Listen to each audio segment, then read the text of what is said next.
দক্ষিণ এশিয়ার শক্তির ভারসাম্য ভারতের গোপন হাত। ভারতের স্বাধীনতার পর রাষ্ট্র নিরাপত্তা ও কৌশলগত স্বার্থ রক্ষার জন্য গোয়েন্দা ব্যবস্থার প্রয়োজন ছিল অপরিহার্য।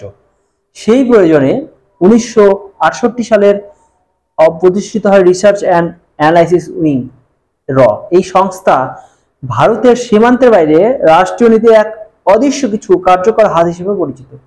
যদিও এর অনেক কর্মকাণ্ড এখনো সরকারি গভর্নমেন্টের আড়ালে, ইতিহাসের কিছু ঘটনার প্রভাব ও ভূমিকা ইঙ্গিত দিয়েছে। র প্রতিষ্ঠার পর থেকে ভারত আঞ্চলিকভাবে নিজের প্রভাব প্রতিষ্ঠা করতে শুরু করে। এর সবচেয়ে বড় প্রমাণ 1971 সালে বাংলাদেশের মুক্তিযুদ্ধ। মুক্তিবাহিনীর প্রশিক্ষণ, অস্ত্র সরবরাহ, যোগাযোগ ব্যবস্থা ও গোয়েন্দা তথ্য বিনিময় র এর ভূমিকা ছিল অত্যন্ত গুরুত্বপূর্ণ। এর ফলে পাকিস্তানের পূর্বাঞ্চল বিভক্ত হয়ে জন্ম নেয় নতুন রাষ্ট্র বাংলাদেশ। এটি দক্ষিণ এশিয়ার ভূ রাজনীতিকে ভারতের প্রভাব স্থায়ী করে।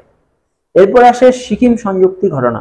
1975 সালে গণভোটের মাধ্যমে সিকিম ভারতের সঙ্গে যুক্ত হয়। এই সময় ভারতের কূটনৈতিক ও গোয়েন্দা প্রস্তুতি এতটাই নিখুঁত ছিল যে পশ্চিমা দেশগুলির গোয়েন্দা সংস্থাগুলো, বিশেষত সিআইএ, ভারতের পদক্ষেপ অনুমানই করতে পারেনি। রয়ের এই প্রক্রিয়াকে কার্যকর ও নির্বিঘ্ন রাখতে গুরুত্বপূর্ণ ভূমিকা পালন করেছিল বলে মনে করা হয়। 1978 সালে ভারতের প্রথম পারমাণবিক পরীক্ষা স্মাইলিং বুদ্ধ এর এক কৌশলগত মোড়। এর পরীক্ষার আগে আন্তর্জাতিক পর্যায়ে গোপনীয়তা রক্ষা করা, বিদেশি নজরদারি এড়ানো, এইসব ক্ষেত্রে রয়ের তথ্য নির্ভর সহায়তা বিজ্ঞানীদের পথ সহজ করেছিল। এর মাধ্যমে ভারত শুধু সামরিক শক্তি নয়, প্রযুক্তিগত সক্ষমতারও প্রতীক হয়ে ওঠে।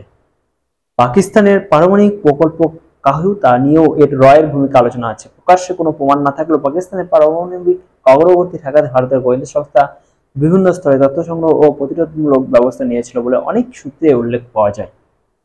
খালিস্তানি বিচ্ছিন্নতাবাদ দমনেও ছিল রয়ের ভারতের গোপন অস্ত্র। 1980-93 দশকে বিদেশি সক্রিয় খালিস্তানি গোষ্ঠীগুলির অর্থায়ন, অস্ত্র সরবরাহ প্রচারণা রোধে রয়ের আন্তর্জাতিক আইন প্রয়োগকারী সংস্থাগুলির সঙ্গে সমন্বয় করে কাজ করেছে। এতে ভারতের অভ্যন্তরীণ স্থিতিশীলতা বজায় রাখতে বড় ভূমিকা রাখে। সবশেষে বলা যায়, র কেবল এক গোয়েন্দা সংস্থা নয়, এটি ভারতের পররাষ্ট্রনীতির এক অদৃশ্য শক্তি।